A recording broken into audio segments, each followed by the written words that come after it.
I'm genuinely surprised with the amount of Chinese cultural concepts being used in Western commentaries these days. This penetration of Chinese cultural exports caught me off guard. What's even more surprising is that we are not talking about pop culture, pop music, or animation here, but rather we're talking about philosophical cultural exports. Just J.D. Vance visiting the Pope itself has already produced ample material for my commentaries.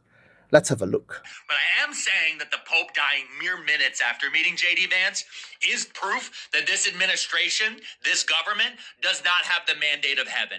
Interesting choice of concept, this one, this mandate of heaven.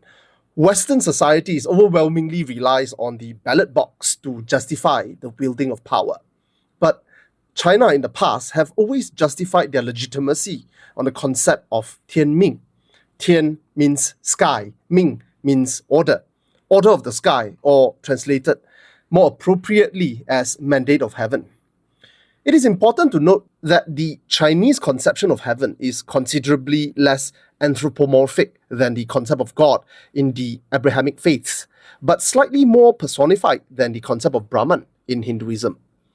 Meaning that Tian, like Brahman, is non-interventionist in the details of human affairs and does not dispense judgment on individual level.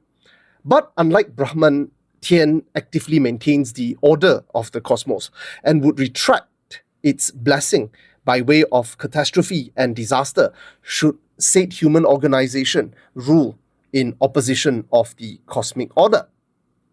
Now, this is why dynasties in the past often embark on infrastructural maintenance and upgrading to cement their mandate of heaven. Repairing and upgrading of the Great Wall, for example, by the Han, the Tang, and the Ming, the building and maintaining of the longest man-made canal in the world, the Grand Canal by Sui, Yuan, and the Ming Dynasty. Modern China is also no exception to this. The construction of the Three Gorges Dam, the south to north water diversion project, and the recently approved largest dam project in the world, the Yalong Tsangpo Dam.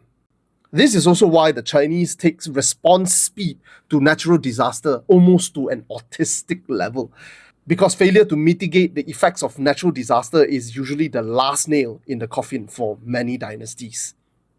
I have made a video outlining an often overlooked cultural trait of the Chinese in embarking on water management projects, going all the way back to the Neolithic period. I'll attach the thumbnail here if you are interested to watch. Another interesting video I find concerning J.D. Vance and the Pope, let's have a look. J.D. Vance said to the Pope yesterday, right before the Pope died, was he quoted a Catholic theology called Ordo or Morris, which means the hierarchy of love. And he did this to defend what the Trump administration is doing to migrants. The Pope said, "That's not what that means, J.D. Vance," and then basically called him the worst person on earth. Now I'm going to tell you what this actually means. And I'm going to take it direct from Confucianism, which is from 500 BC, long before Catholicism. Ordo Amoris is actually derived from the Confucian text called the Great Learning. Now, I'll refrain from discussing Ordo Amoris, or the hierarchy of care of Catholic theology. But in relation to Confucianism, the hierarchy of care is often viewed within the framework of the 5 bonds of Confucianism.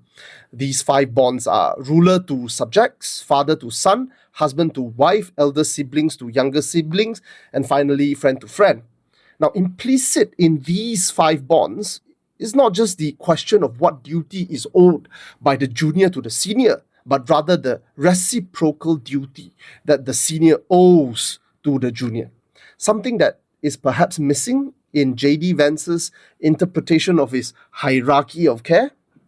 But perhaps what J.D. Vance posits is that when the duty of care to one conflicts with the duty of care to another, one needs to make concessions and sacrifices.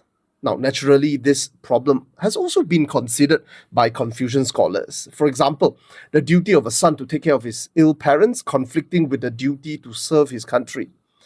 I won't bore you with the details of Confucian discourses on this issue, but let me tell you a story illustrating one solution to this conflict.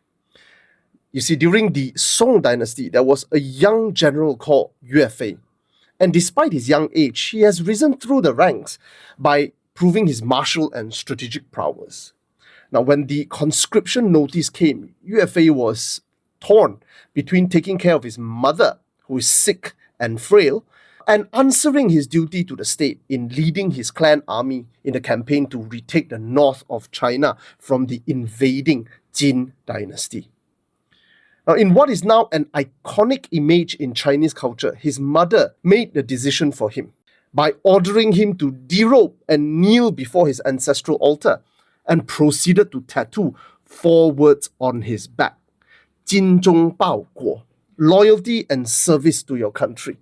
The effect of this is amplified if you realize that the Chinese has deep cultural taboo against tattooing the body. For thousands of years, I mean literally thousands of years going back to the Neolithic, the Chinese has consistently differentiated themselves from what they considered barbarians living at the edges of their world by not practicing tattoo. So to have your mother tattoo on your back is a traumatic lesson in every sense of the word.